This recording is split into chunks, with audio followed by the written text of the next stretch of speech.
Halo semuanya, ketemu lagi di channel HR Milenial. Di video kali ini saya ingin sedikit bercerita ya, atau sedikit sharing tentang mana sih yang lebih baik.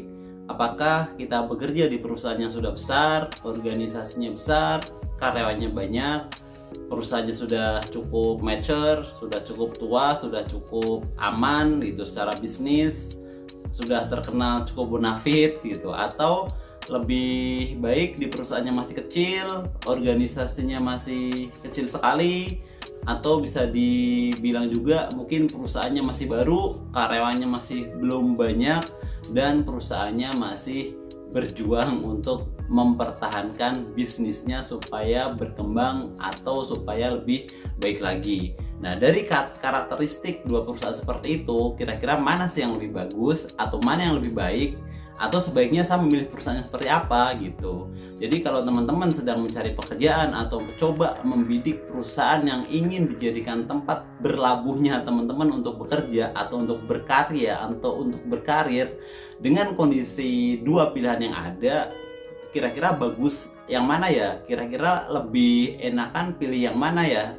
Nah, kalau teman-teman ada pertanyaan seperti itu, maka kalian harus lihat video ini sampai selesai supaya punya gambaran ya, kira-kira saya lebih cocok di perusahaan yang mana sih, kurang lebih seperti itu.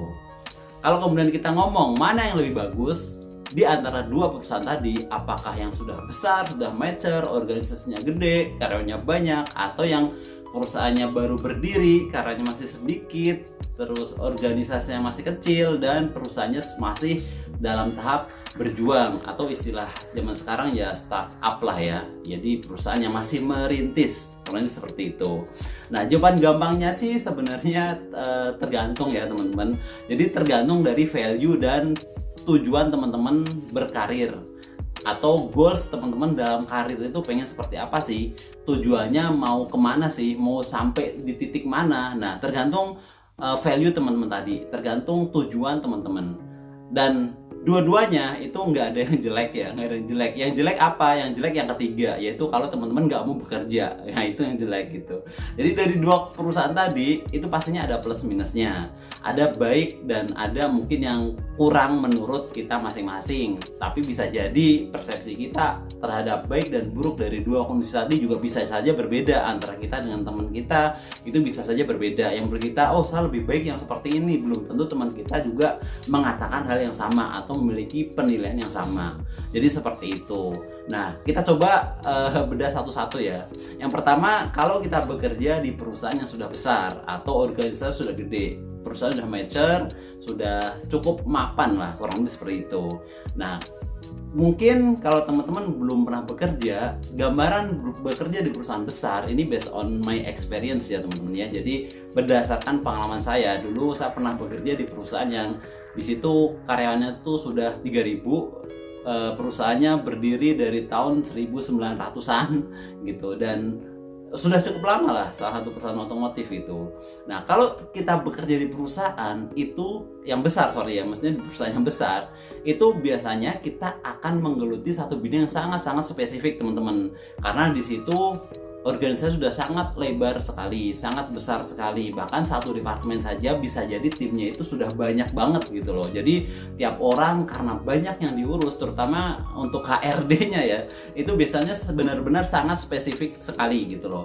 Jadi kalau teman-teman baru lulus terus melamar jadi staf di perusahaan yang sebesar itu, biasanya nanti teman-teman ya akan mengerjakan sesuatu yang mungkin sifatnya benar-benar spesifik, sehingga yaitu rutinitas teman-teman benar-benar sangat spesifik sekali. Jadi gambarannya seperti itu. Terus yang kedua, intensitas kita untuk ketemu dengan pucuk pimpinan, untuk bertemu dengan CEO atau presiden direktur atau direktur utama, itu biasanya sangat kecil sekali kalau kita secara leveling jauh gitu loh. Ada beberapa layer yang kemudian ada di atas kita. Itu interaksi kita dengan pucuk pimpinan biasanya akan sangat-sangat terbatas sekali, sangat jauh sekali, kecuali ya kalau ada momen-momen tertentu saja biasanya ya, misalkan ada momen apa terus dari CEO atau presiden direktur dia memberikan sebuah sambutan atau apa ya, paling kita bisa bukan ngobrol juga sih, bisa mendengarkan apa sih yang kemudian jadi concern dari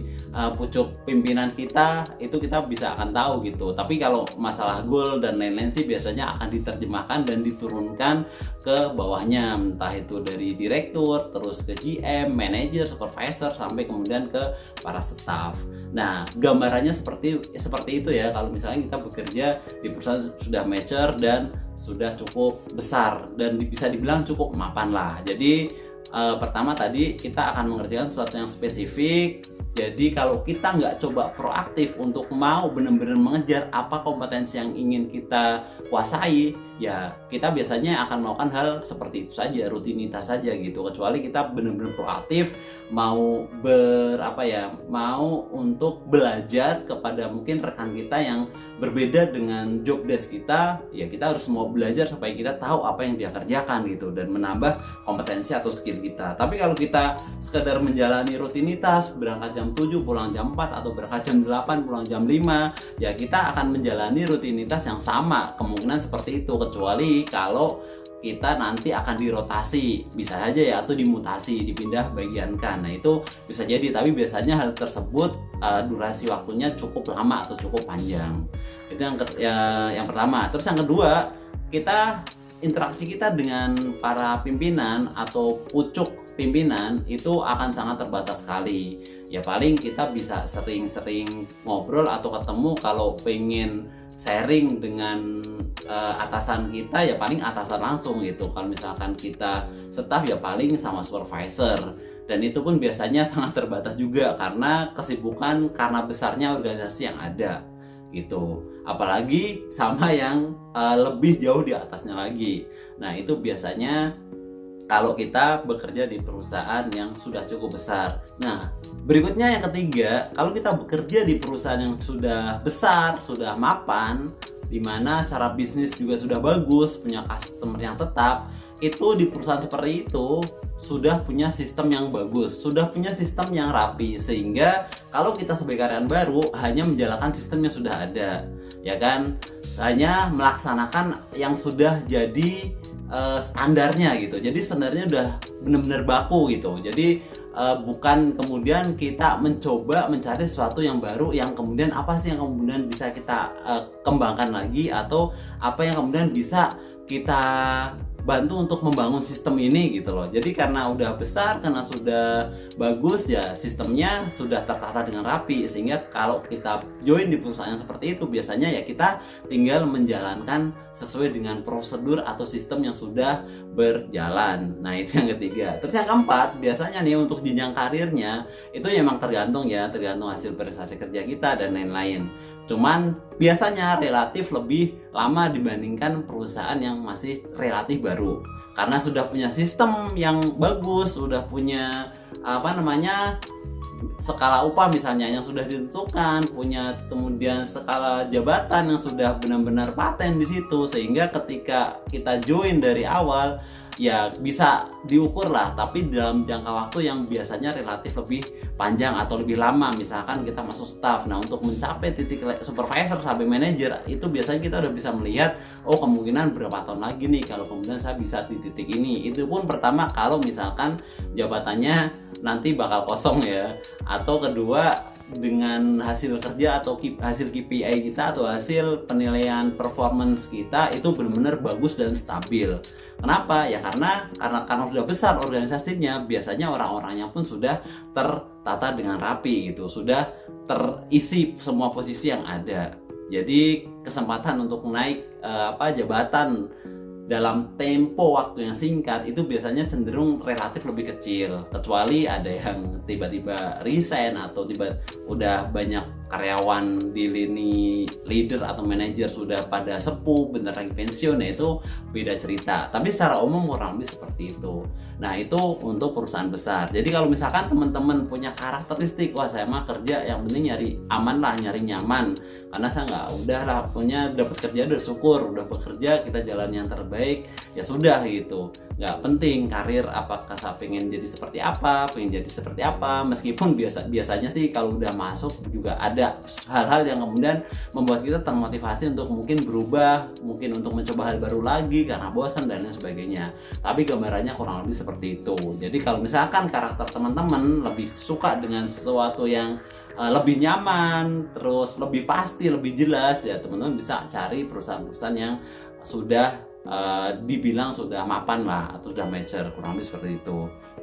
Nah kalau di perusahaan baru itu seperti apa sih? Nah perusahaan baru atau perusahaan yang sedang merintis atau startup itu biasanya kebalikannya dengan perusahaan sudah tua atau sudah mapan ya.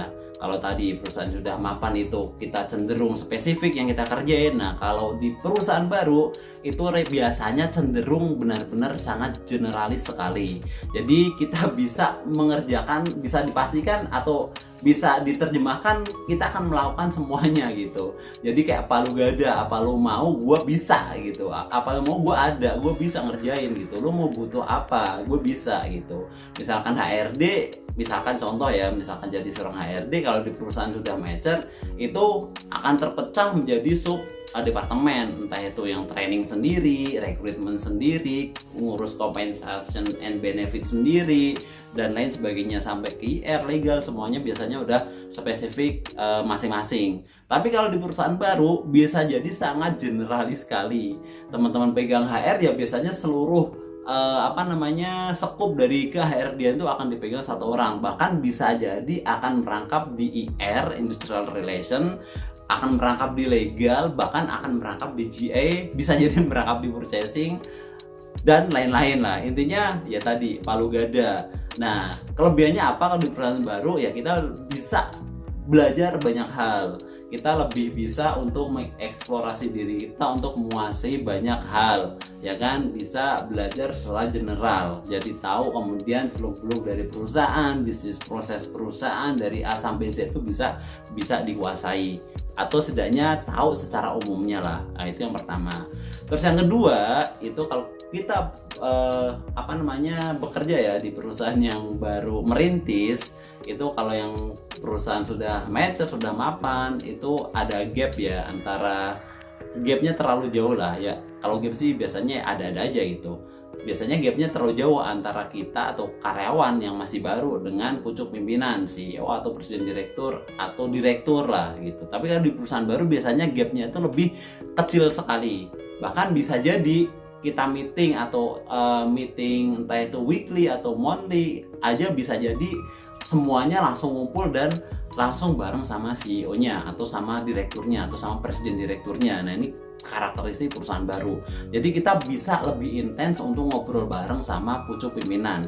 Kita lebih tahu bagaimana kemudian seorang pimpinan itu berkomunikasi kepada timnya, kepada bawahannya, bagaimana kemudian pimpinan itu punya visi misi untuk mengembangkan perusahaannya sehingga aura itu bisa kita dapatin dan kemudian bisa kita rasakan. Artinya kita akan terlibat juga untuk kemudian mengejar impian dari perusahaan.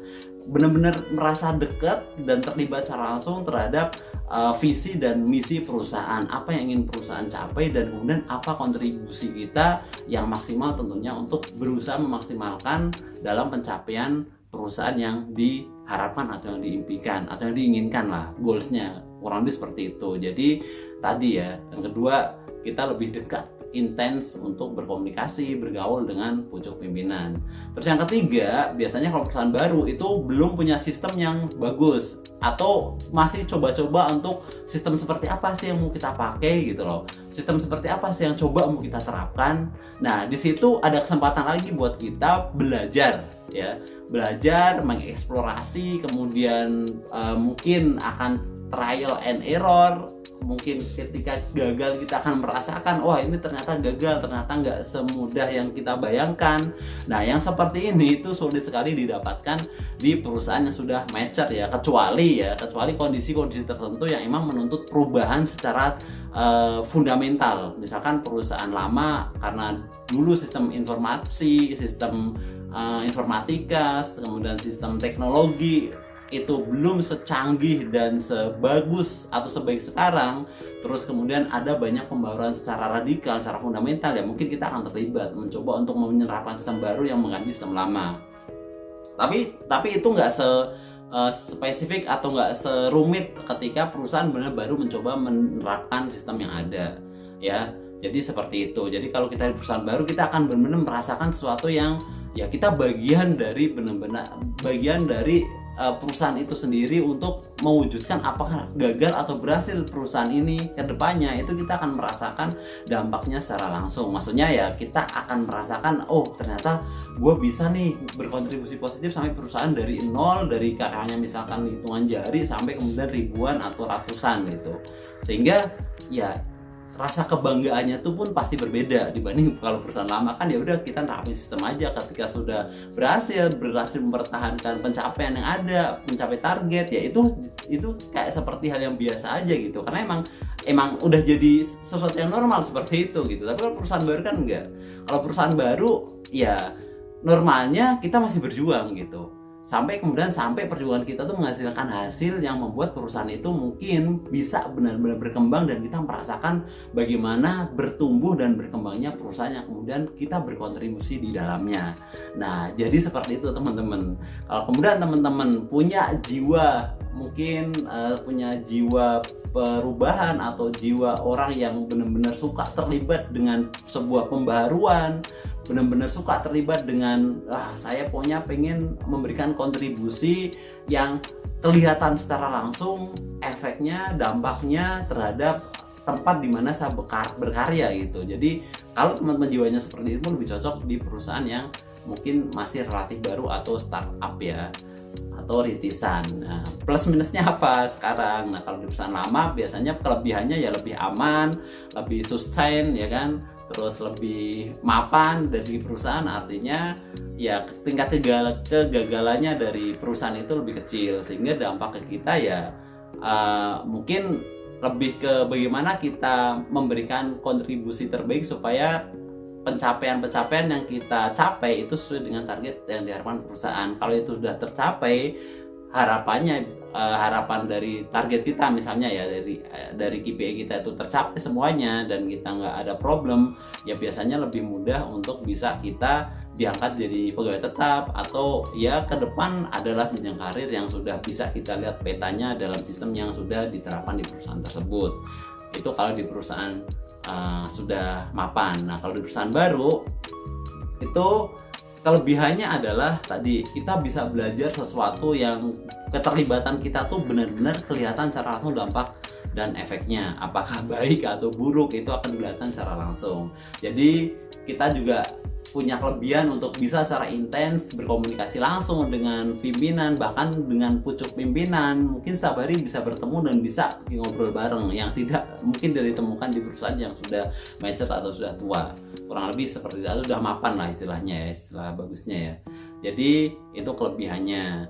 Terus kekurangannya apa? Nah, kalau perusahaan sudah mapan, itu kekurangannya tadi kita tingkat spirit dalam mencapai sebuah kejayaan itu biasanya lebih kecil ya, karena ya perusahaannya udah terbentuk cukup bagus gitu loh, dan jenjang karir biasanya relatif lebih lama. Nah, kalau di perusahaan startup, nah ini kekurangannya itu ya tergantung ke perusahaannya. Biasanya kekurangannya kalau perusahaannya itu nggak berhasil, bisnisnya ternyata nggak berhasil, ya perusahaannya bangkrut dan kita pasti akan merasakan dampaknya di PHK dan lain sebagainya.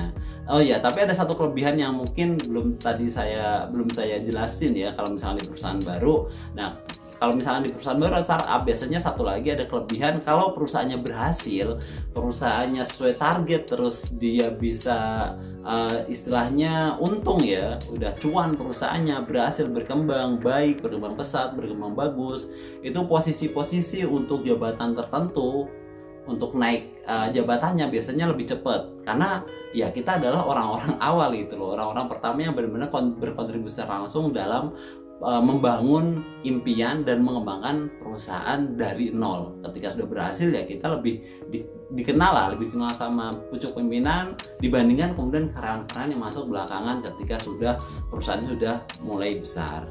Nah, kurang lebih seperti itu ya gambarannya. Jadi buat teman-teman yang sedang mencari pencarian kira-kira perusahaan mana sih yang lebih cocok dengan saya, ya silahkan dipilih saja. Kira-kira teman-teman passionnya lebih kemana, lebih nyaman di mana, lebih happy di mana. Yang penting adalah kita bekerja dan memberikan kontribusi terbaik kita dimanapun kita bekerja.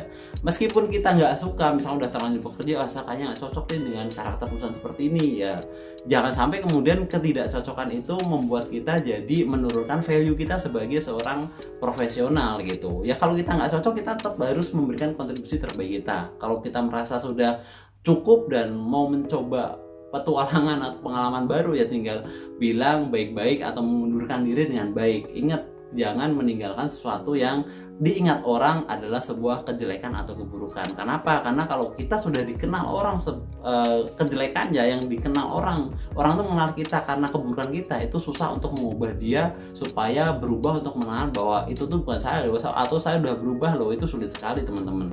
Ya, jadi tetap jaga, atau istilahnya ya tinggalkan legasi yang baik lah, yang positif, sehingga orang mengenang kita tuh sesuatu yang bagusnya gitu.